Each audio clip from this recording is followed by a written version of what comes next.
كابتن ازيكم عاملين ايه؟ يا رب تكونوا بخير. النهارده انا جايب لكم فيديو جديد نوفي. النهارده انا جايب لكم كل الاطعمه الجديده بتاعت كول نودلز.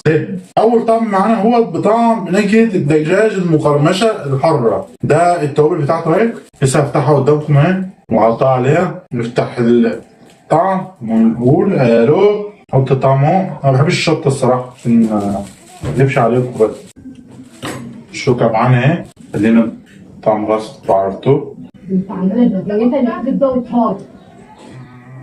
معلش لان حوار معقد شويه. بسم الله الرحمن الرحيم. الطعم ده تحفه تحفه، بس حار والله العظيم جامد. بس حار شويه شويتين، مش شويه. معانا تاني طعم اهو، ده نفس الطعم بس بطعم سجق. ماشي نفتح اهو معاكم.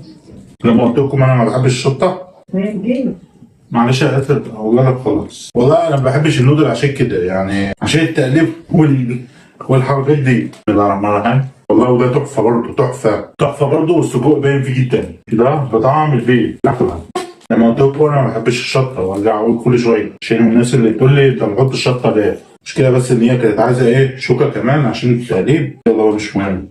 بصوا يا جدعان، انا باكل في بيتي مش باكل في مطعم، يعني عشان بس ما حدش يقول لي انت بتلبس جو، انت ما بتعملش وما بتسويش. انا باكل في بيتي وزي ما باكل في بيتي باكل على قدام الكاميرا.